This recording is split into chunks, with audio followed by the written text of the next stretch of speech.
You know how some carriers give you so little for your older busted phone you just end up living with it? I don't think so. Verizon lets you trade in your broken phone for a shiny new one. You break it, we upgrade it. You dunk it, doggy bone it. Slam it, wham it, strawberry jam it, we upgrade it. Get a 5G phone on us with select plans. Every customer, current, new, or business. Because everyone deserves better. And with plans starting at just $35, better costs less than you think.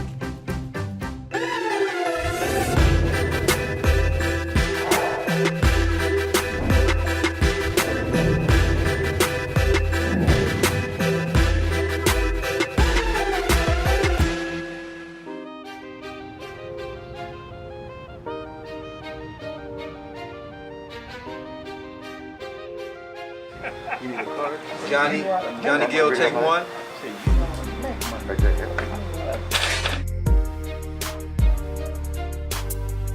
All right, Johnny Gill. I hope you got an Adidas deal. You got Adidas socks and drawers on? Yeah, man.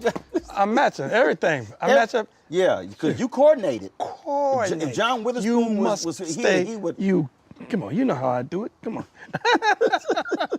You ain't doing too bad yourself. Well, the yellow. Hey, look, let's show them the socks. See, I see. Come on. Coordinated. Right. I mean, come on now. If you're gonna do it, you're gonna do it. You know. I figure we're gonna come out here to LA, do some interviews. I ain't gonna wear no blue suit. So you know. And he came LA style. And plus, you know, and when you own your shit, you can do it, yeah. Because you ain't got to run it by nobody. Yeah. You know. You're your own boss. Hey, that's the only way. That's the only. But you know that. Because a lot of people, I want to talk about that, because a lot of people don't really understand how, you know, you've been in this music game. Almost now, 40 years. Almost 40 years. Next year, make almost 40, yeah. But you reached a point where you realize, I've got to be in control and own all the elements to do what I really need to do. Yeah, I am so proud to say I own me. And, you know, we've been in this game, like I said, almost 40 years. Having a moment where, a period where there was I didn't record for almost like 16 years. And I didn't record for 16 years because I didn't want to record. I didn't record for 16 years because I was under the impression that, you know, you're old school, nobody really wants to hear, you know, that kind of music anymore. Right. I am, and you know, you start going, okay, you see the music is changing. Yeah, I didn't record for almost 16 years before I recorded the In the Mood album, a Still Winning album. I was off for about 16 years. I was, you know, touring and doing gigs and stuff, but just didn't record because I was like, there's no need because of the way the industry has changed, the music has changed. In terms of radio stations, not playing grown folks' music. It's all hip hop or it's. Yeah, and I remember my friend at the time, we had just met, Ira Duet, and I remember her telling me she wanted to, she had a label and she wanted me to, she had a few people that she was looking at and she was like, I would love to be in business with you. And after I recorded that first song, the first single, In the Mood, that single ran for almost a year. We had to call radio and go, hey, we want to put out another record. Yeah, I mean, we thank y'all for the support, but what we doing? Can we slow it down and get ready for another one? And that's when I realized, I was just like, hey, well, hold on, wait a minute. They still want to hear from us. Right. And from 2010 all the way up to right now, to 2019, I've been recording with records out. So I want you to explain that, because when we talked before, what you just said, look, they were playing it for a whole year. And then when you dropped the album and then you brought New Edition, brought the guys in, the song Takes Off, blows up. You then, because you understood the game, you said, no, we're going to ride this song for X amount of period of time. Yeah. Then we're going to drop this one. And people like, oh, John's a new album. You're like, no, that's from the same album. Yeah, but you understood the science of the business. Yeah, and that's the thing that catches most artists all the time. Record labels, I didn't realize until I became a label owner that all these years I would hear, you know, you get singles, 3 singles. Okay, we got to get ready for a new album because radio's tired of that one, and we got to get ready for a new album. and not realizing until I became my own boss, it was never that. Nobody listens to records, to songs, and go, "What year was that made?" When a new record come out, or how long has this album been out, and how many more singles are coming off here? Nobody listens into that. No. But we were under the impression from being in, I realized what was behind it, the labels when it comes down to that, and that was simply they make their living and make money off of. They have to have a lot of music. That's what they do. Volume, and they just keep throwing stuff, throwing. So they, what works, they what need a doesn't whole work. roster of people And pumping out. So if you got 25 acts, they figure we're gonna get 2 songs out of each. If they that's stick 50 songs. If one or two or even 3 stick to the wall, they home free. They had a great year. So, you start understanding, looking at the dynamics in this, and I'm sitting there thinking, wow. I'm like, you mean all this time? So after I did the Still Winning album with Ira, I then became I solely just went out on my own. And the Game Changer 1 album, that album went for 4 years. I had 6 singles, number 1s and top 5s. And I realized that radio don't sit there and look and go, "What year did you record the album? Right. How many singles now you got off here thus far?" They just said, all I know, people only, what I realize is that if it's great quality work, great song, great music, and the people that can connect with it, Right. that's the business doing that other stuff. Right.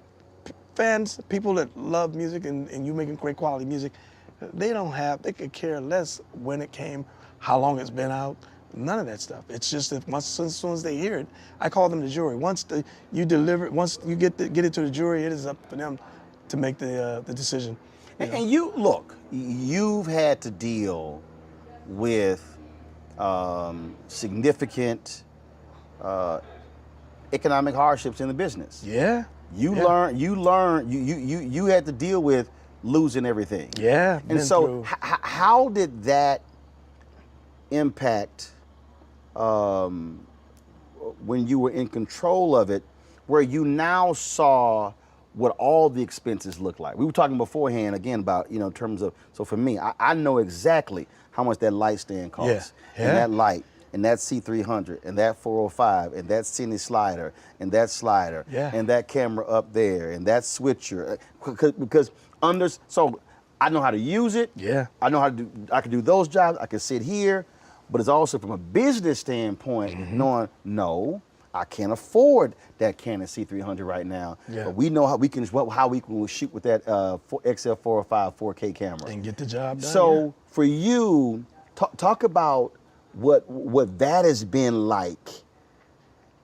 Not getting caught up in, well, who paying for the limos? Who paying for this? Who paying for that? Yeah. Okay, all that food is all that food that nobody eats in the dressing room. Yeah. I mean, so talk about how that is, how you've worked that and developed that. As an artist, every artist, if you ask any artist that has released a record, and it could be successful or so-so, but every artist will come back to you and tell you, the record label, oh, it was good, but they could have done more. Like, we're never satisfied. I did find a new level of respect for the labels when you become your own boss and begin to understand what it costs to get a record out there, what it costs to have a PR firm, what it costs to get out and go and promote, all those things. When you're putting that bill yourself, it teaches you a valuable lesson. And though we can look at and say the labels could have done better, or it's like I understood and made you understand the game, the business. And I tell you, it's something that I tell you that if I had it to do all over again, I wouldn't change a thing. It allowed me to really grow up. It allowed me to understand what it meant as a black man, young black man, to own, to begin to realize that you can be successful and you can do it by simply taking control, not only over your music and your masters, but over everything. And I tell you, man, I love seeing that there's more Afro-Americans in our game, in this business, that are entrepreneurs that Right. are really doing the damn thing, doing their thing with owning their stuff. That are looking at themselves as corporations. Yes. Yeah. As opposed to I'm working for you. I mean, Yeah. I think about. I mean, that's what when you go back to Prince at the Soul Train Award. That's what he was talking about. It wasn't just own your masters. He was like, no. Understand. Look at when you're on tour. When him and the Warner Brothers and that whole deal, he realized, wait a minute, hold up. When y'all were flying over to Europe to see me perform, I was paying for that. Yeah. Yeah. When you have taken a Concorde, I was paying for that. Yeah. I mean, and that's this is what I constantly talk about, Johnny. You had better understand the business of your business. You better believe it. That's what gives you longevity. Not because, I mean, hits can come here Right. and there and every now, but understanding the business is what can give you and will give you longevity. And it's funny that you mentioned Prince, because Prince and I sat down one night at the House of Blues that used to be on Sunset during that time. Mm-hmm. And we shut down the place. So we were sitting down talking, and he was explaining to me the whole thing about the slave and how he was wanting to get his master's and all the other things. He was the one that told me. He was the one that inspired me to, that's why I made that decision to go in business. And my first partnership was with Ira, but Prince was the one that told me. He was like, listen, man, own your masters. He says, understand all of the business of this stuff, and not just simply because, they got you out there and they're you're doing the work and they're taking all the profit. I mean, we sat down and shut down the House of Blues. Yeah, that's when I came. And when In the Mood came out, and Prince, when he passed away, I'll never forget. What hurt me more than anything was and it still weighs on my conscience today. I just wanted to know, was he aware? Did he know? And that was what drove me to going in business for myself, the understanding what it meant to own my own label and to become my own boss. Yeah, he absolutely did. And man, wow, it's still to this day makes me, I have such great appreciation for what he left me personally. And see, when you talk about owning your own label, let's talk about understanding where you don't need validations. What I mean by that, and I've experienced this, man, where you gonna get on MSNBC and CNN? I go, I own this. Coming out here, I came out here, George Lopez Golf Tournament. I said, we're gonna stay here for the week. We rent this Airbnb. We bring all of our equipment in. Mm-hmm. I come with two of my production guys from DC. We hire 3 people here in LA. This is what it's gonna cost. We're gonna do 15 interviews for the week. Yeah. We shot 7 interviews last time. If I pick up 4 more, I now have 26 episodes. Wow. That I can run a new interview every 2 weeks on my OTT network. Wow. And then we shot them all in 3 weeks. Wow. And I own it. Yeah. I now can license it. Yeah. If someone comes to me and they say, hey, we would love to pick up your interview series, Roland, on Netflix or Hulu or Amazon Prime or somewhere across overseas. Yeah. They got to negotiate with me. Yep. The licensing fee. Ain't no middleman. That's right. And I'm like, my worth is not, it's MSCB. And here's the deal. And if none of those people even call me, I can put it out myself. Yep. And I'm perfectly happy, content, satisfied that it's quality, it looks awesome, shot well, great content. That's what matters. And you know what you're doing. There's no ifs, ands, and buts about it. But you got cats who get caught up. Yeah, but Johnny, but you ain't no major. But it's not. But it's like, man, and that's what I'm saying. It's this thing where folk just they think that, yeah, but that's not major, because they're seeking that validation versus the quality of the work you put out? Listen, I sold 3-4 million records from that the Johnny Gill album with My. I sold a couple million with the Performative album, and the list goes on. You know where I still get most of my royalties? I still get, and they're still coming in strong. And I've made more from my royalties on my independent records from both of the Still Winning to the Game Changer 1 and the Game Changer 2. Like, it's not even, there's no comparison. Prince said that. No comparison. Prince did an interview, and it was when he released Emancipation 1, 2, 3. And it was, I never forget, it was an online interview with the report. And they were, well, you know, this is only sold X number of units. And Prince said, do y'all realize that I've made more money off of this album here than the Purple Rain? Yeah. They were like, what are you talking about? Hey, Purple Rain was a blockbuster. He's like, no, I made more money off of this. And that's what I mean. So you get these people who think, oh, but this huge, y'all were big, these huge projects, and you were selling the stuff. It still came down to, yeah, it sold a lot. Yeah. But I wasn't the one who made a lot. Here's my reality. I'd much rather go to work and get on that stage and get my money than to try to figure out, I'd rather get paid less, but I'll get more of an audience in there yelling and screaming to make me feel good, because I can't take those screams to the bank on Monday morning to deposit them. So this is what I tell people. I can't deposit. You did a good job. Yeah, it don't work. So, so I've learned a long time ago, man. It's just not about how many screams. I appreciate those that appreciate me, love that. But at the end of the day, what is most important is understanding your value and knowing that when I walk off that stage, I can go home and I can deposit and I can take care of my family because I put in my work. Right. You know, so that's what's most important to all of us. And I think once you get past that and needing, because sometimes I think it's about validation for some people. Absolutely. I think I've been here long enough to understand and know who I am and what I'm capable of doing. And so it's like, I know those that show up are showing me already they appreciate me because they're sold, the buildings, the shows are sold out.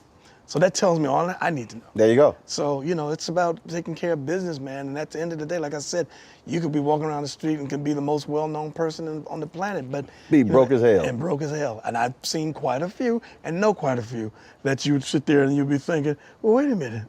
I know they can't be. and they out there fronting, hitting you up for loans. Hitting you, yeah. You know how some carriers give you so little for your older busted phone you just end up living with it? I don't think so. Verizon lets you trade in your broken phone for a shiny new one. You break it, we upgrade it. You dunk it, doggy bone it. Slam it, wham it, strawberry jam it, we upgrade it. Get a 5G phone on us with select plans. Every customer, current, new, or business. Because everyone deserves better. And with plans starting at just $35, better cost less than you think.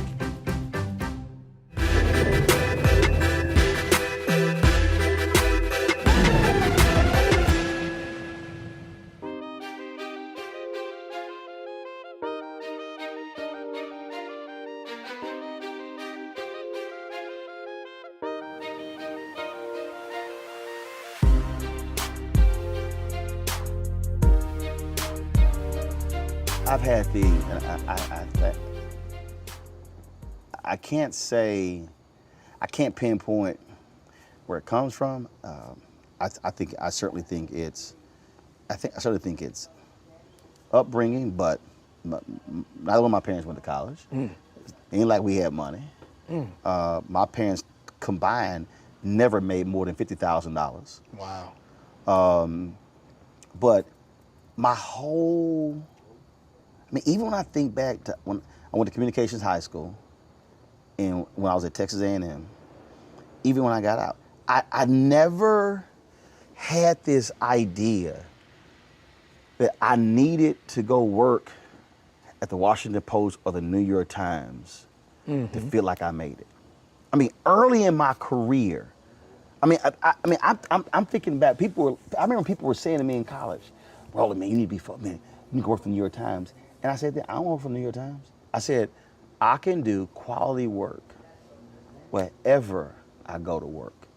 And people would look at me like I was crazy, like, but that's the New York Times. Yeah. I mean, that's NBC, ABC. And I was like, yeah. I said, I can do quality work regardless because I know what it feels like. Yeah, did you ever tell them what I gave, the nickname I gave you? Come on, let me tell y'all something. Let me tell you about him. I would watch Roland having these debates, and there's like a look that comes on his face, and I would go, oh shit. Okay, he's getting ready. So I started calling him, hey, little Pitbull. I was like, yo, this is Pitbull right here, because it was like I could always tell when you was getting ready to lock the jaw, and it was not going. There is a look. And I used to go, I was like, man, yeah. And I remember when I first met you, I was like, hey, listen, here, Pitbull, nice to meet you. See I freaking love it. Okay, see, here's why you gonna laugh.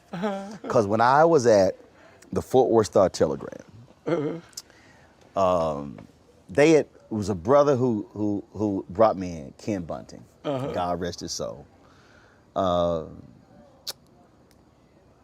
They hired me, and Ken should have been the top editor of the newspaper. Mm-hmm. He had played all the positions. Mm-hmm. He had beloved in the newspaper. Everybody loved Ken. I mean, all of that. And he got passed over. And they picked a woman, Debbie Price, grossly unqualified, had never been an editor in her life, not even a college newspaper. She went from being a columnist to the top editor. It was utterly ridiculous. And the publisher, Rich Connor, picked her. So they had a meeting. They had a meeting, and where they introduced. He comes down and he announces who's going to be the new executive editor. So man, we sitting in that. So I'm standing up, but next to the column. And just look at my face. Utter disdain, hot, pissed. Now Ken, he's there. He's got a look on his face, and Ken's, look, it's all good. Soldier on. I'm like, fuck that. I'm like, I am not feeling this. And so when they finish, so Connor goes, any questions? Hitting his ass with questions. And folks were like, damn. And then like when it was over, everybody walking up, shaking her hand, congratulating her. I walked right past her. I wasn't gonna front. I wasn't gonna sit here and congratulate you when you shouldn't have gotten a job. And folks were like, Ro, man, you were asking them questions. I said, man, let me explain something to y'all. I said, y'all gotta make up y'all mind. I said, you don't hire a pit bull and think the pit bull only gonna attack outside the building. Yeah. I said, sometime in a pit bull gonna turn on you. Yeah. I said, because a pit bull is a pit bull. Yeah. I said, now, my suggestion don't provoke that pit bull. But a pit bull is going to be a pit bull. Yep. Inside the building or outside the building. That's right. And that's what I told him. Wow. And my deal has always been, I am going to hold you accountable. Yep. If it's on diversity, if it's on hiring, it don't matter if I'm getting paid, because what I cannot stand are parking lot militants. Yeah. And one thing that I know, I witness it and I see it, I know it to be a truth. I saw what you did and getting it started with CBS. I was like, whoa. No, I mean, it's just I don't care who you are, I'm gonna hold you accountable. That's it. And look, and I know for a fact, and I know that I have lost out on opportunities. I know for a fact, like, I got no problem saying it, that I'm not killing myself for it. I'm perfectly fine. Yeah. There is no reason in the world that I'm not signed with one of the networks to be a top commentator. Oh, absolutely. Absolutely. I will take on all these cats. But they deal is this is what one exec told a friend of mine. this person, this was a white guy who ran one of the networks. He said, Roland's like a strong cup of black coffee. Not everybody, can handle a strong cup of black coffee. And I'm sitting here going, well, maybe we need more strong cups of black coffee on TV, because y'all got too many people who got too much milk and sugar and cream in it, and you need a strong black cup of coffee. But that's the thing, man. And it's like, and when I tell people, there's a consequence to being you, to doing you, but you accept it. Yeah. And then go with it. And if you don't get certain things because of that, I'm fine. Yeah. But have you ever done a show and they prepped you and asked you in any subtle kind of way, like, hey, listen, this show's blah, blah, blah, blah, and we need you to, kind of keep it or tone it down, or can you, blah, blah, blah. I was just wondering because, no, that's happened. I'm talking about when I was at CNN, they called my agent and they said, hey, can you have Roland pull it back? Because, it's just a TV debate. And it was Mark Watson. Mark said, you see, y'all gotta understand. He said, that's not Roland in fifth gear. He said, that's second gear. He said, y'all think that's not fifth gear. He said, so your people, he said, everybody else, they in fifth gear. He in second gear. He said, so you want him to dial it back to first? Because, and my deal was, when I go on, I'm thinking about the viewer, I'm thinking about the consumer. And my deal is, I'm about to put you in a rhetorical body bag. Yeah, I've seen that 150 times. That's what I told you. My deal is, I'm about to take you out. Now, if you can't handle this heat, don't sit your ass in that chair. This is I will compare it, and you tell me when this is happening, because I always ask, you call them pops, Eddie Leverty. To me, it's no different when you're a singer. You tell me, who is it where you were like, y'all might be on the bill together, or they might be there when you say, now I'm letting y'all know, we're gonna wear your ass out when you hit that stage. Yeah.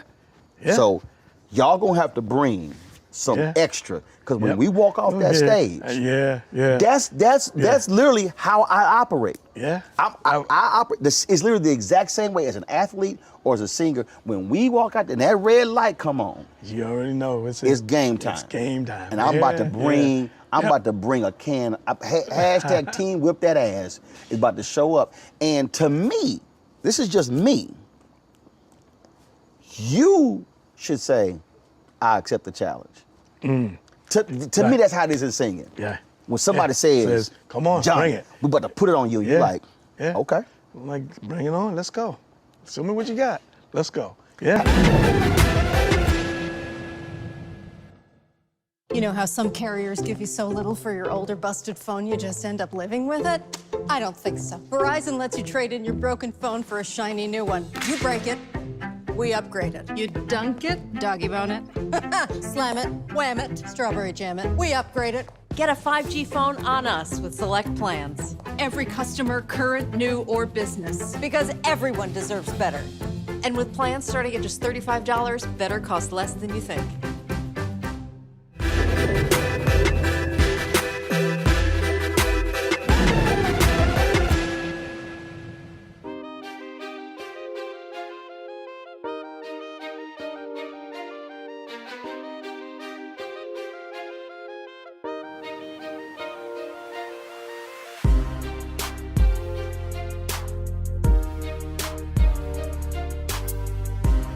Give me 2 or 3 people where that's happened, where y'all were like, all right.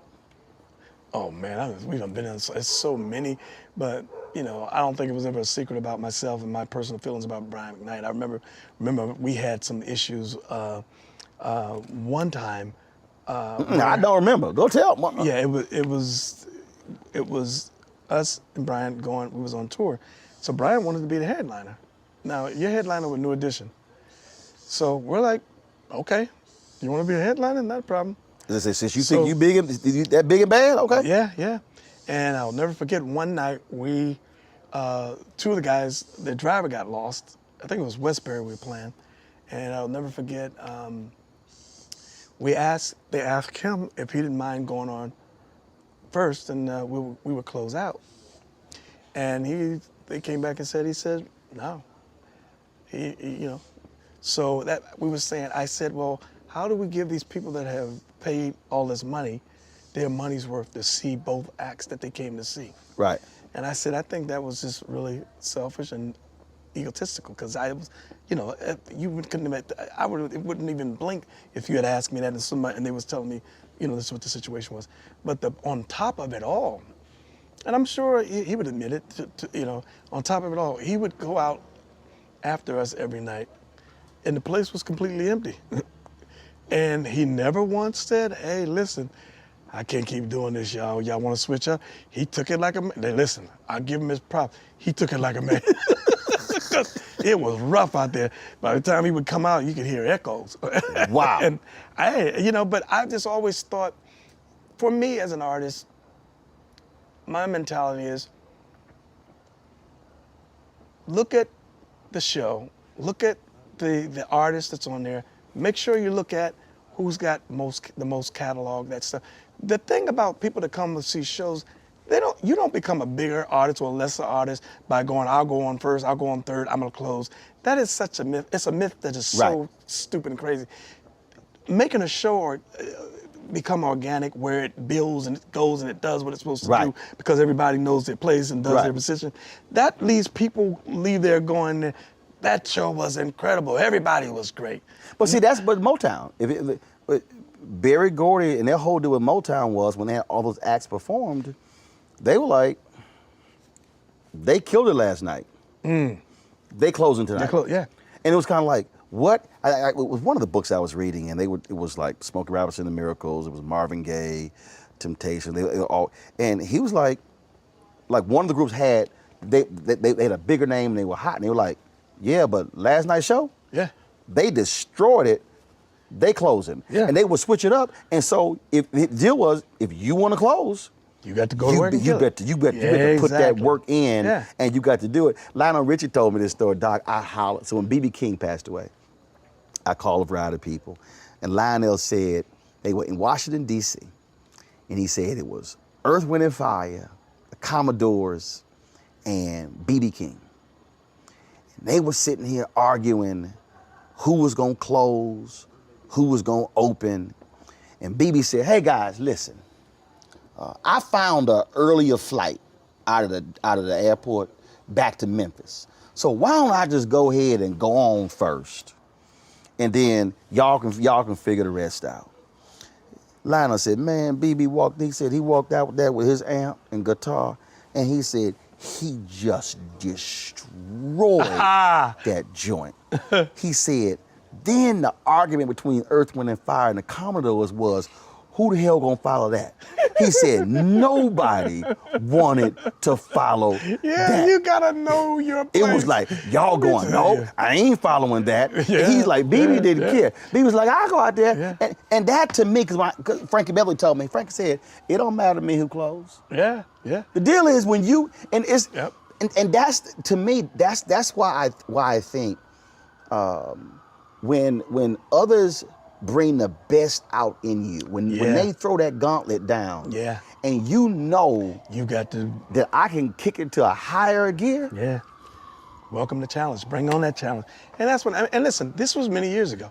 I don't talk, haven't seen Brian, and we don't talk any of that stuff.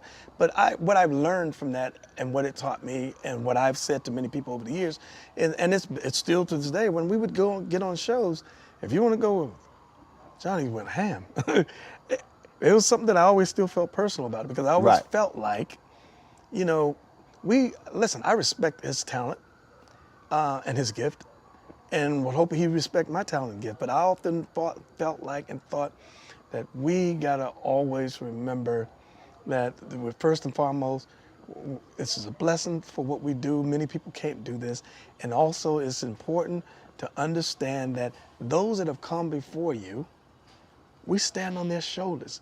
So it is important that we show some level of respect, because if it wasn't for me, you wouldn't be here. Right. I've only just made it cracked the Right. door open just a little bit open Right. more, so that it's a little bit easier for you. Right. So whether it's Frankie, whether it's Patty, to whomever, Mama Patty and them, listen, they don't even have to come through that door and wait for me. I wait for them to come to say hello. Right.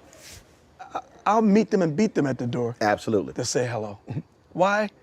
For a number of reasons. One, because they opened the door and paved the way for people like me, and nobody's gonna have to tell me anything. And God forbid if one of my staff, somebody on my team treated or mistreated or disrespected them, your good is gone.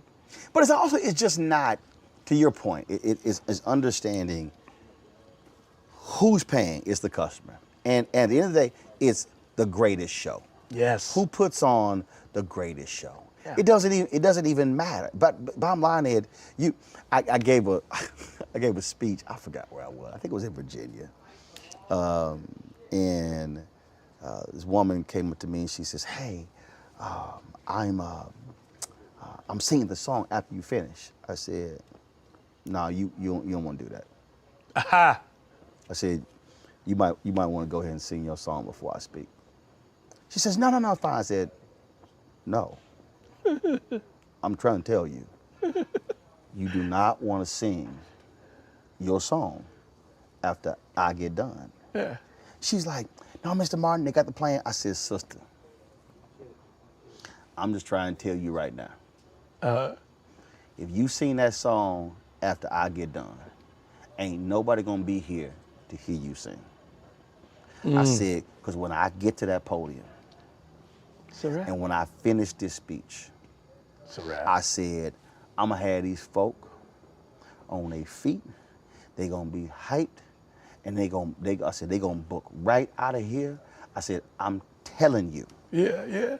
you wanna sing this song before I get to that microphone. Wow. Doc, she sang before. Man, she said, when I got done, she said, "I'm so glad I took your advice." She said, because man, and again, but look, there are a lot of great speakers. Yeah. My whole deal is, I remember I was in D.C. with some around inauguration, Obama's second inauguration. They booked me, Michael Eric Dyson, and Ben Chavis to all give keynotes. I don't know what the hell. And these people, they were like, "Well, who's gonna go first?" I said, "It don't matter." So I said, "Y'all just tell me where I'm speaking." And I said, "It don't matter." I said, "You put me first, second, or third." I said, "It don't matter." Wow. I said, "All I know is when I get to that microphone, You'll know I've been there. it's gonna be hotter than this bad boy, right?" I just told him. But again, that's the thing that, again, when you got it, Yeah. you can say that's cocky, that's arrogance. No. It's not. It's a confidence and recognizing and knowing what you're capable of doing. And it doesn't matter where, when you have to do it. You know what you're doing. You know what you're capable of doing and what you do and how you can impact people. So that's a level of confidence and that you have that is not arrogance. It's not any of that. It's just, I'm secure with who I am. But here's the other thing. And I'm telling, because you just said it, and I want you to expound on it. But it's also understanding, I know what to deliver for this audience. Yes. Because I guarantee you think the same way. When you come in, when you buy a ticket to this banquet to come hear me speak, I want you to get in that car and I want you to say, "Man, I'm glad I didn't miss this night." Yep. Man, what he had to say and blew me away. Yeah. I don't want nobody Yeah. getting in that car saying, "Man, why in the hell did we spend $50 for this ticket? Why?" Man, I said, so that's actually when I'm getting ready. Yeah. Like I'm sitting there, and when I'm sitting there, like I'll be at the podium, and I'll be like rocking, I'll be moving, and they'll be like, "You okay?" I said, "No, I'm fine." Cause I'm like, when I stand up behind that mic, I know what I'm about to bring. Do. Yeah. That to me is what is of value. Yep. I'm about to give you something Yep. that's gonna put you in that. You're gonna remember this. Yeah. Because you know what to do and how to deliver, and you know what you're capable of. And that ain't got nothing to do with being arrogant. It is just understanding that once you are secure with who you are and what you do, listen, I've had times on shows where they'll go, hey, I'm closing. I want to close. Don't you ever put me on this show while everybody's arguing about who's going to close, because I'm always the first to yell, let me go on first. I'll go first. I'll go second. Put me on early. Why?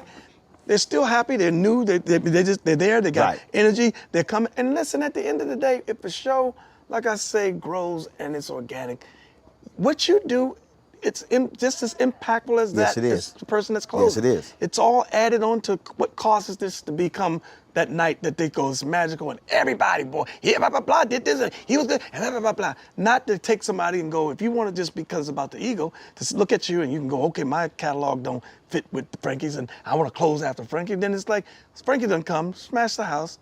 Here I am trying to push myself, beat myself, trying to get them, trying to chase after something that you can't chase after. Why? It's simply because it's out of order. And at some point, if you want people to come, have a great time, and to watch and see a great show, it has to be organic. That means everybody has to know their place and go out there, you do what you do, and know that that's what makes it all work and becomes such a success. It's understanding your place, knowing what you do, go out there, do that, and whoever closes it, however, if it's done properly, everybody gets their accolades and get their respect. Right. You know how some carriers give you so little for your older busted phone you just end up living with it? I don't think so. Verizon lets you trade in your broken phone for a shiny new one. You break it, we upgrade it. You dunk it, doggy bone it. Slam it, wham it, strawberry jam it. We upgrade it. Get a 5G phone on us with select plans. Every customer, current, new, or business. Because everyone deserves better. And with plans starting at just $35, better costs less than you think.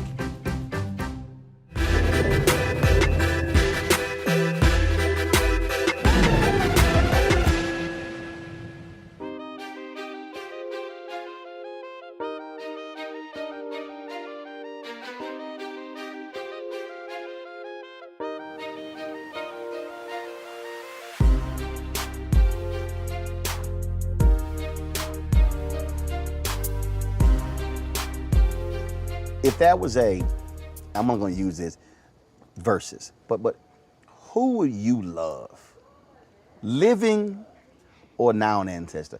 Who would you love to be able to go toe to toe with? Versus? Let's just say, okay, let's do two. I'm just saying that concept. I'm just saying if it was a concert or whatever. I'm just saying if you. So I'm gonna give you who living, and maybe you've already done it, or maybe someone who's not, and male, female does not matter. Who would you love to match wits with, to be able to say, y'all two on the stage, you got a microphone and they got a microphone, let's get it on. Wow. Wow, that's a good question. Wow. It's so many now, and it's so crazy how nut comes to your mind when you can see so many. But, you know, if I had to go back in time, I would say Teddy.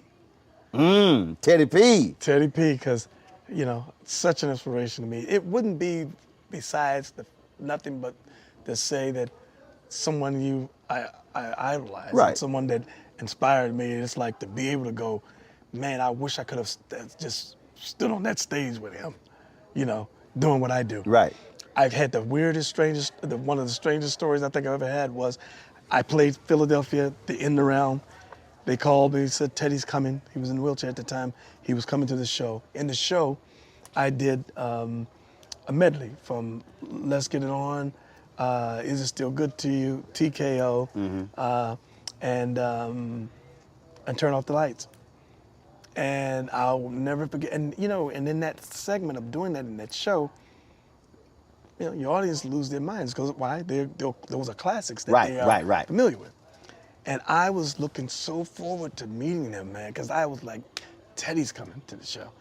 they rolled him in, but I didn't get a chance to even speak to say hi. Wow. After it, but it was, and you know, in Philly, we was getting it in. Right. So right. you can only imagine. I'm thinking, I wonder what was going through his mind when you are singing a song and people, their reaction is like you recorded the song, like you're the original. Right. I mean, it was just, you know, pandemonium. It was, you know, Right. every time we get to that section and throughout the tour I did, you know, that's just what would happen.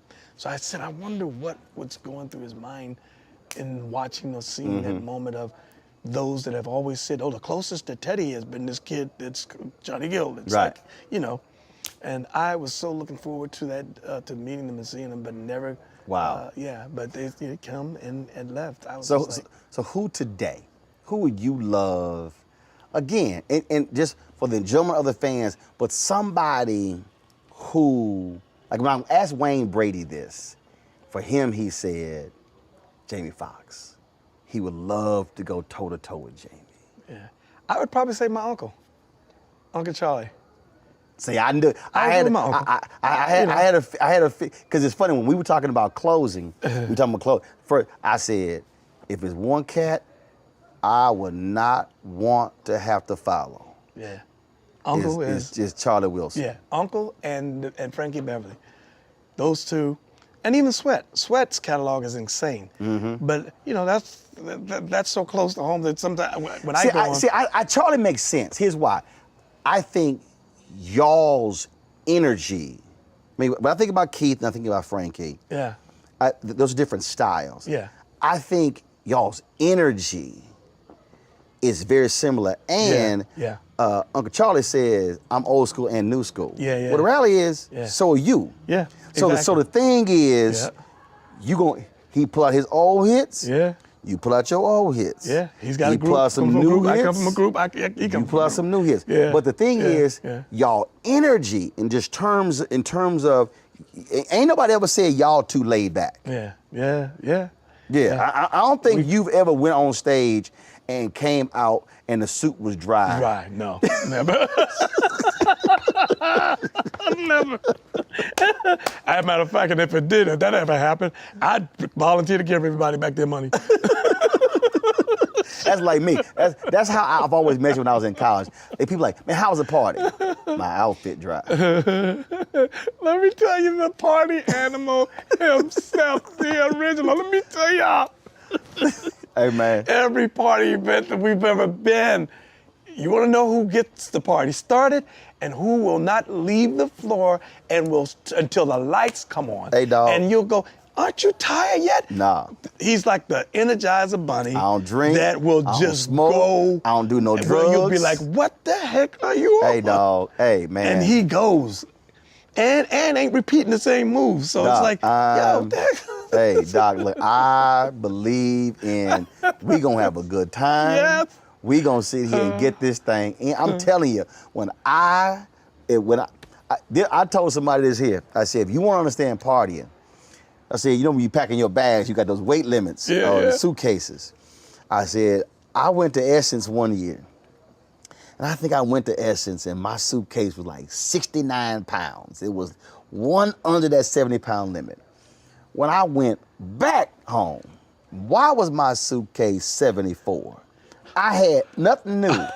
I sweated through all of those, my linen suits. The suit, the shirt, the ascot was drenched. I got to the airport, I said, how the hell is my bag 5 pounds heavier? Oh, my God. Because it was sweated suits. I've seen it firsthand. You tell me, I've seen it firsthand. But, you know, that's what I call living life, enjoying life, and being able to, even doing what we do, just in having a moment where you're able to just let your hair down. This is what it's all about. And this is just what get it makes in. Yeah, getting it in. So I got to ask you this here. So I have this new thing now. I did this on Instagram Live. And I just come with this stuff. It just, trust me, I don't even think about some of this stuff. You already know I love music. You already know, Oh, yeah. Jimmy Jam, he's sending me stuff. I love music. Yeah. I got everything on my iPod except polka music. I ain't got no polka. But I got everything else. I got everything else. But the thing, man, So one day I was on Instagram Live, and I was talking about. I said, y'all. I said, it's some nice songs. I said, but I'm talking about that oh shit music. Yeah. People were cracking them laughing. They were like, oh shit music. And in fact, it was funny because Snoop Dogg jumped on my IG Live. And I brought him in. He was like, oh, you killing. I said, Snoop, this is that oh shit music. I said, I'm talking about when you in the car and it come on, you like, oh shit. I said, the song that make you stomp your feet, you throw your. I said, every song can't do that. Yeah, that's right. What? Give me 2 or 3 for you when you. That's oh shit. It come on. It just hits you in a different way. It just take. I don't care what mood you in. That song come on, and your first act. Oh shit. My God, I gotta tell you, first Marvin Gaye's "Let's Get It On." As soon as you hear that, wow, wow, wow, wow, it's over. It's done. And Beyonce, "Get Me Body." That beat does something to me that drives me crazy. Oh, "Get Me Body"? I don't know, yeah, as soon as it comes on in the club, I could be sitting, chilling, talking. It drives me nuts, and I can't sit still. Yeah. And there's another one, Q-Tip. What was the other joint that he has? There's like several of them, man, that I just, if I hear them, I cannot sit still. Bruh. So when you mention Marvin Gaye,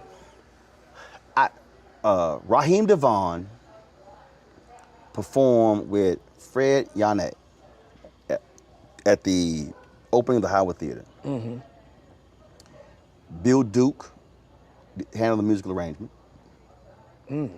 Dick Gregory was there. Bill Cosby emceed.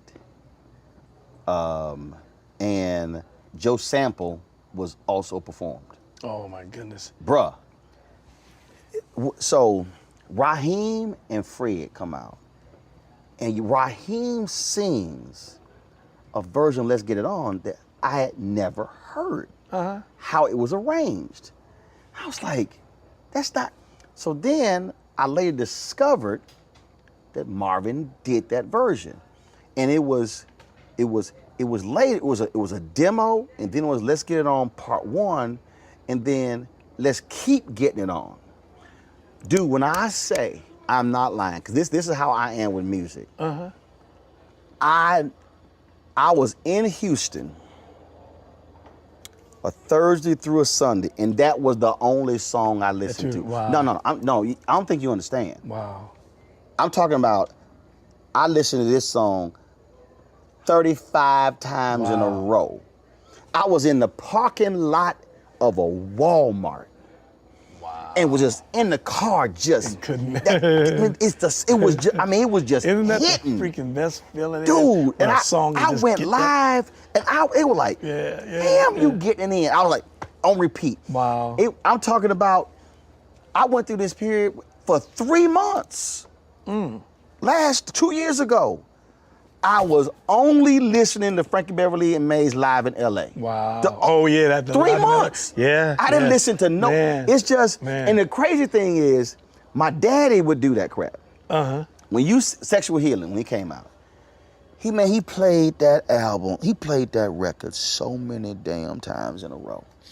I remember me and my sister Levita, we were in the kitchen, we were washing dishes. We were like, if he play that damn song one more time, we gonna break that fucking record. He was on repeat, and the crazy thing is, that's how I listen to music now. Wow. You swear the OJs Put Your Hands Together. You swear it came out last week. The way I was listening to it. Yeah. I even told Ed, I said, man, y'all got to do that in a concert. Yeah. I think about Charlie Wilson, Gap Band live in LA. They did a 48-second version of Wide. Johnny, that Wait a minute, I think you played that for me. Remember we would play golf and yes, we were in because I Maryland looped it. I looped it. And I was like, what is that? You was like, you never heard this? Dude, that was like, That was so funky. I Yeah, looped it. yeah, I yeah. made like a 4-minute version. And I told Uncle Charles, I said, you got to do that in concert. But it's just the funkiest Yeah, it was- I remember you 48 telling me- seconds. I was just Yeah. like, Yeah. dun, dun, dun, dun, dun, dun. Wide. That's all they saying. Wow. Open up. But again, that to me, I think is why music is so important. Because it hits you. Yeah. You sad, you hype. Yep. It can hype you up. It can fill a hole. Yeah. Whatever mood, that's what music does. Certain music will calm you, Yep. relax you. That's why I think it's just so powerful. It's amazing because what other art can do that can make you happy, make you sad, can put you in take you through so many different emotional things. I mean, I love movies and I love sports, all that stuff, but nothing has that level of impact that music is. In 3 to 4 minutes. Yeah. See, you said movie. That's an hour and a half, 2 hours. Yeah. Art, it's on a wall. But you talking about putting something on. Yeah. How you and instantly. Yeah, and so powerful that you can go to another country and we can't even speak the same language, but yet the song could resonate with them. And I've been to places where they don't even speak our language and they sing every note of the song. And then when they finish and start talking, you go, I don't know what they're saying. It's like you go, wow, this is how powerful music is. Right. It's universal and it's amazing. An People- art that is strong, that's really amazing. It's very interesting to me when I have conversations with people about you and your career. People forget that there was a Johnny Gill before New Edition. Yeah. Johnny Gill, I started out, and then there was Stacey Lattisaw, because she was the one who brought me into business. And then from Stacey, I went another solo album, and then went into New Edition. But it was funny because we still saw each other and crossed paths, because I started in '83 and same year they started. So we met up. I think our first meeting was at Hal Jackson Talented Teens pageant. And then we started, crossing paths and seeing each other and speaking, seeing what's happening, and, became, pretty good friends. But yeah, it was funny because how ironic, we started at the same time. And, then it all happened when it happened. But it was, I had a couple of solo albums before. My very first song that really started to get people's attention wasn't a hit. It was just an attention grabber.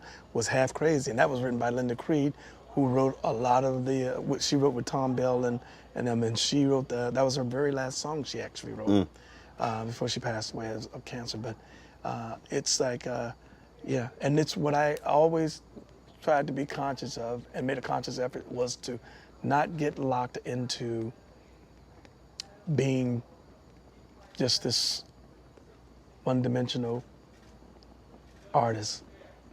And people keep going, wow, he's like a chameleon. 1 minute you saw him, it was him, Stacey Lattisaw, then it was with the group, then it was with LSG, then it was Heads of State. I just constantly move to make sure people understand that I don't want to be locked into a box. I just want to express myself as an artist artistically and be able to have people to respect that and accept that, because. But it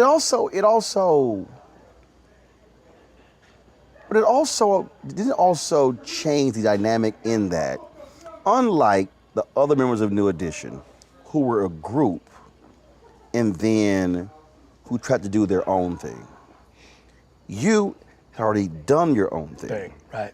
And then you come into the group, and so your dynamic was different in that you weren't made by the group. No. Yeah. And that's a different situation when you are a successful individual. You come into the group, and so you're like, no, I'm bringing stuff with me, as opposed to I'm getting everything from you in the group. Yeah.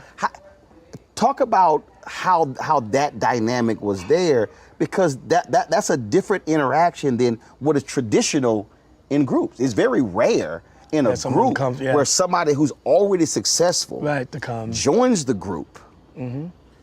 I had, in the beginning when I first signed with Atlantic Records, Henry Allen, God bless his soul, they knew there was something different about me. part of their biggest problem was we got a little kid that sounds like a grown man, and what do we do with him? Because what are you gonna do to old women? But yet he's got this voice, mature voice, but he's a kid. So it was really about timing of the body catching up with the voice. Right. I remember them when I recorded, a few of my solo records, and then as time went on, having an opportunity to join forces with the guys when they had asked me about doing that, it was like they were already out there. They were already hot, one of the hottest boy band out there. And I remember having the conversation with my manager, Bill Underwood, at the time, and we were all talking about how this can actually help me in the sense that you're going to get this level of exposure and to that younger audience that might not know who you are, because my music was so mature. Right. And I was still young, but yet at the same time. So it's like having that springboard, having that opportunity, we all brought something to the table. I think Right. they had reached the point where they wanted to get a more mature sound because they needed to make sure that they were growing with the audience. And so they felt like it was time to kind of balance out the sound, and thought that I brought that to the table. So it's like we all brought something to the table. Mm-hmm. And I think that ultimately, when you look at it, nobody knew what this was going to really turn out to be. But we had two of the masters, two of the greatest producers I think that ever did it, Jimmy Jam and Terry Lewis. You can have a lot of talent, just like a coach. Coach can have a ton of talent on the team, but if he doesn't know how to utilize the talent, you just got a team with a lot of talent. They were able to take the talent and realize and figure out how to bring this in, Right. bring me in smoothly, and be effective, and yet at the same time, Right. not take the audience and make them think, what the hell is going on here? Right. So, they were just, Jimmy and Terry just, to me, just unbelievable producers. Jimmy Jam and I were texting. He said, "Tell JG what's up." That's my road. You know how some carriers give you so little for your older busted phone you just end up living with it? I don't think so. Verizon lets you trade in your broken phone for a shiny new one. You break it, we upgrade it. You dunk it, doggy bone it. Slam it, wham it, strawberry jam it, we upgrade it. Get a 5G phone on us with select plans. Every customer, current, new, or business. Because everyone deserves better. And with plans starting at just $35, better costs less than you think.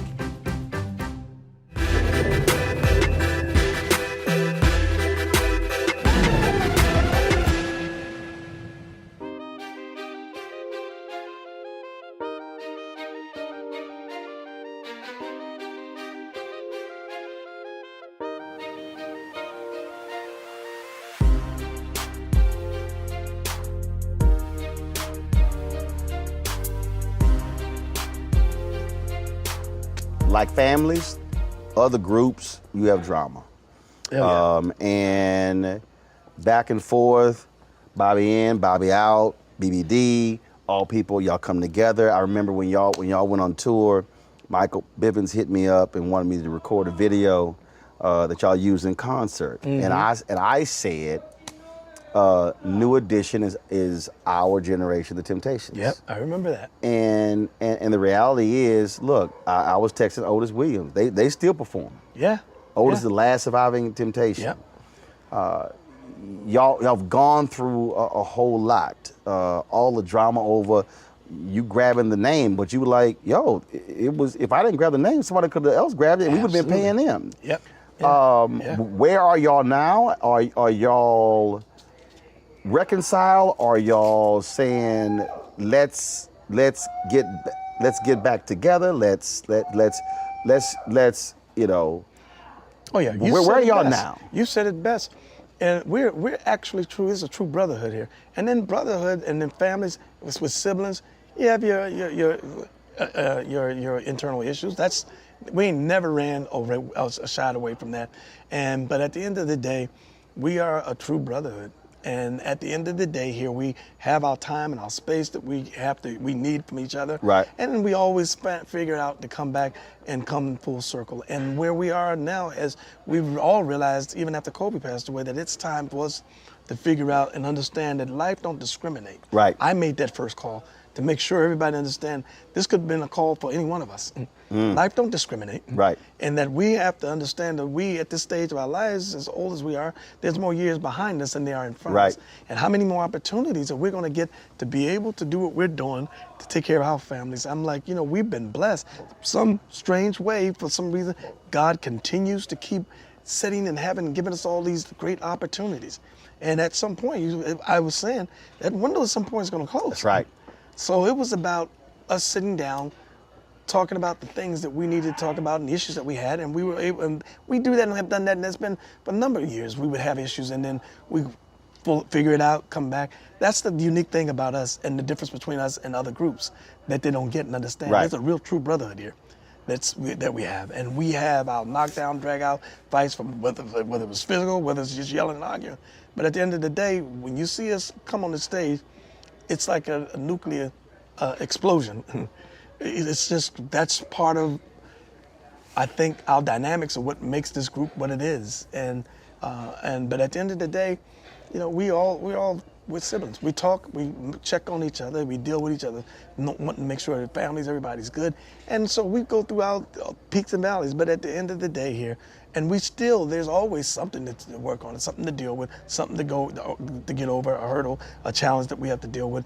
But ultimately, everybody understands the brotherhood, and it's real. You can't manufacture that. This is just what it is. But also, I think it is something you said when you said,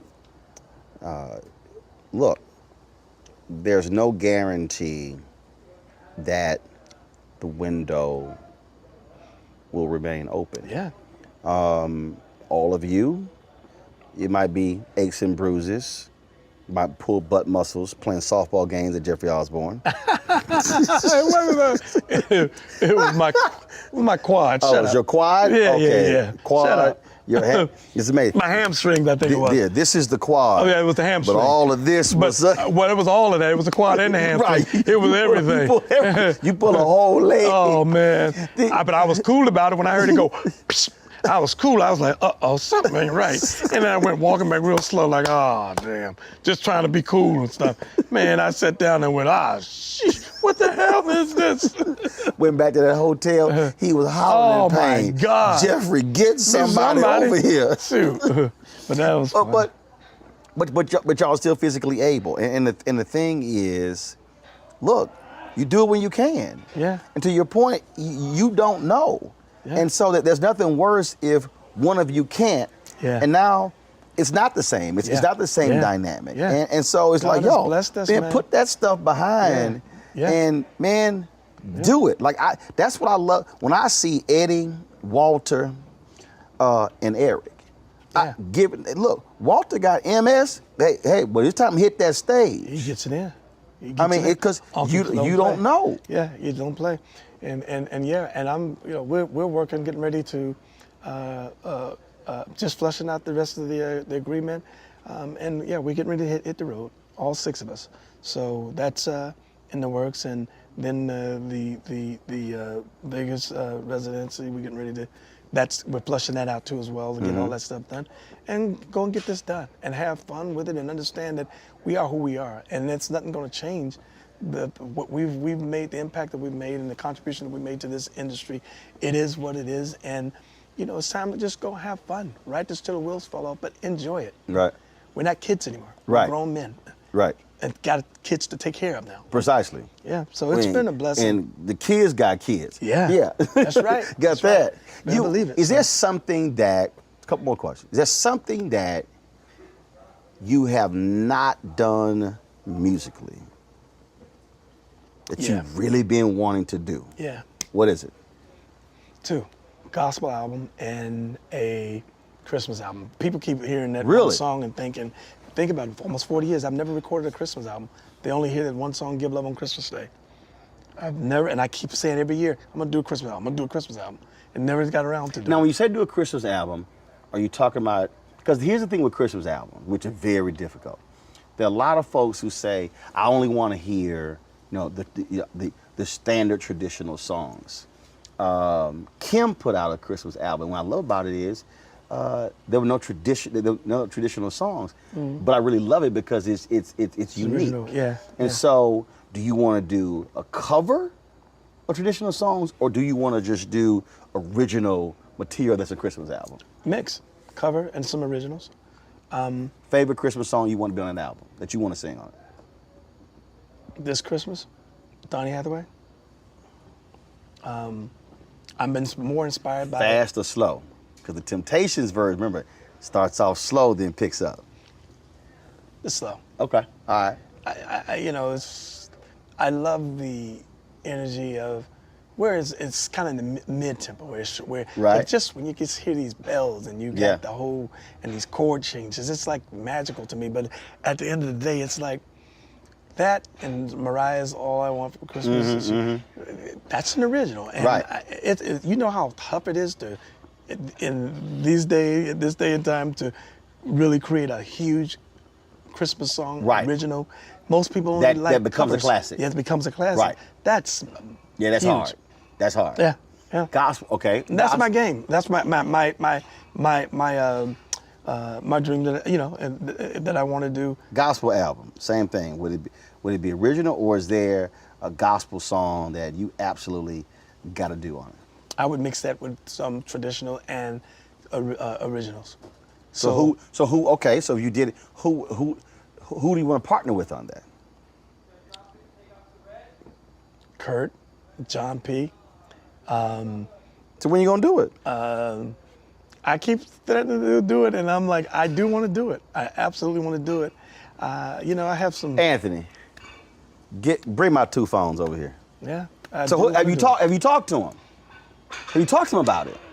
No, I haven't. But I mean, we've talked. I talked to Kurt, and I talked recently. Talked when Rance passed away. I was Right. so distraught. I couldn't even We had hold talked it together, man. We had talked 3 weeks before that. Oh my goodness, I couldn't even hold it together. He was just like, man, but I told him, please give the family my best. At that point, I was just, because I just saw Rance maybe about 7 or 8 months prior, and then we kept saying, so we got to do something.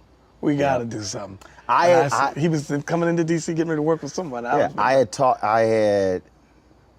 I had just sent, Steve Harvey had sent me a text, just saying, hey man, checking on you, how's your health, how's your eating? And I said, appreciate that. And he said, brothers, we gotta check on each other. And I then said, bring it here. I then said, I think I sent a text about 20 different brothers. And Rance was one of them. Oh wow! And he called me when he got the text, and so we were able to talk. And it was 3 weeks before he passed. Wow! And we had talked, and he had told me. He told me, he said, "Yeah, man, I'm sitting here. I said this surgery." He said, "Man, I was sitting here in my bed, and so in these silk boxes on these silk sheets, my big ass slid out the bed." He said, and injured my back. Oh my God! We hollered laughing. Oh my goodness. We hollered laughing on that call, and man, had a great time. It tore me up, man. Now you said John P. Key, so you hollered at John? No, I've never even met John, but I know my Are you brother serious? knew him. Yeah, my brother knew him, and I was just like, man, this guy is just a freaking monster. He's a beast. Dude, He's a beast. So I had heard John P. Key. I had listened to his music, but during COVID, and you already know I love music, and I ain't no DJ, DJ, but I'm playing music on Instagram, and man, folk were hitting John and said, "Man, Roland is killing your music." And I was playing his old stuff. Show Up. Yeah. I was all kind of stuff. Oh man. John was, he hit me up. He said, nephew, he said, man, all the love you showing me, all the stuff. Man, he was, so I'm jamming. Wow. I'm doing that thing. Man, when I say we were rocking that thing, when I say we were out, so when he was in Tulsa. He came to Tulsa for the 100th anniversary of 100th anniversary of the Tulsa Race Riots. And he performed, I was right there on stage, man, he's killing it. And he was like, he said, man, you got me listening to my old stuff. And I just told him, but hey Doc, that bro there. Boy, let me tell you, he's a freaking monster. A monster. Yeah, yeah. Unbelievable. I was like, man, I'm like, never met him, but I know my brother knew him or met him or talked to him and said he had mentioned me. And I was like, John? I'm like, wow, he's a monster. Dude. Beast. You know, so, yeah. So, John P. Key, I'm sitting here interviewing Johnny Gill. That's what I do. Johnny Gill just said two things he wanted to do is a Christmas album and a gospel album. And I said, who you want to do it with? He said, I want Kirk, I want John P. Key on it. So, and he said he ain't never talked to you. We talked on the phone one time years ago. Years ago, I think my brother might have put us there. Might have been. Let me say something to you. I owe you to produce whatever you need me to produce on your record. Let me tell you why. Uh-huh. I use my as that's the record I go to as a reference record. Wow. Show Up, Not Guilty, all of those mixes. My bottom end sound, hey, let me go on and say pause, but my bottom end sound just like yours on all of them John. Wow. Oh my God. Do me a favor, Roland's gonna give you my real number. Yes. Because I ain't playing. Yes. And I'm writing like a fool for everybody. That new kid, Jack Ross, Man. to his record, I would be honored. Man. I'm gonna tell you this, I'm gonna say something that don't nobody else say. I don't need no money. I'm fat. I'm rich. I'm good. I'm country. Wow. I would love to bless you. Man. Bless me for years. Again. Wow. I use you. Wow. My vocals, everything. I Wow. use that to reference my records. I mean, Man. Oh my God. Wow. I was just sitting here. I'm telling Roland, I'm like, he's just a freaking beast. That's it. He's just a beast. I'm just you know like, what I oh did? my You know what God. I did, Johnny? I just did the Rance Allen tribute. If you got an iPhone, shoot me a number. I'm going to shoot you some music. You're going to be so impressed with this record. Oh, And please, Roland, yes. Hey, look, Roland got it like that. Roland know he gets the music before everybody gets it. Wow. Roland, you mean you've been holding out on me all this damn time? What? What's wrong with you? And see here, okay, so John, check this out. What he don't realize is, he don't realize, when I interviewed Rance, I asked Rance the exact same question that I asked Johnny. And Rance said, I would love to do something with Eddie Levert. I did the exact same thing. I grabbed my phone. No way. I called Eddie and put Rance and Eddie on the phone together. Oh my God. I'm gonna make sure this man gets this record before it comes out. You got access to me, Johnny. I love you, man. I love you, man. Love you. Oh my goodness. Man. If anybody can find me, it's Roland. When Roland called me twice, I went on pistols out. I said, somebody that threatened his life. I'm that gangster preacher. I have to keep my eye on that one. All right, John. I'm going to give you a number. Yes. Hit me up, man. I'm looking forward to it. Yes, sir. Wow. Wow. Do we give you executive producer credit on the Just give me a little note in the line. Just say, Roland thanks a bunch. You know, just This say, is my role, Roland dog. thanks a bunch. Let me tell you, y'all, this is my. Boom. You know, You got it. I already said it. We all have people that we've known and been known in this business, and I say this, and I've said it to his face when I call him Pitbull, but when it comes down to, if I had to go to war and had to pick one person on the front line to go to war with me, it would be my brother right here, my Pitbull. My freaking Pitbull. My man. Well, you know, we had to sit down. We've been, I did one with Dondre with it, and I said, it was like all these brothers, I said, we've had all these conversations, all places. I said, no, we got to sit down and put this thing on tape. I said, and bless people with it. And man, see, like that right there, here's the thing for me, and it's just real for me. When you said that, then when you said you ain't never hooked up with John. Here's my whole deal. That don't cost me nothing. That's why I was like, Wow. not traditional interview.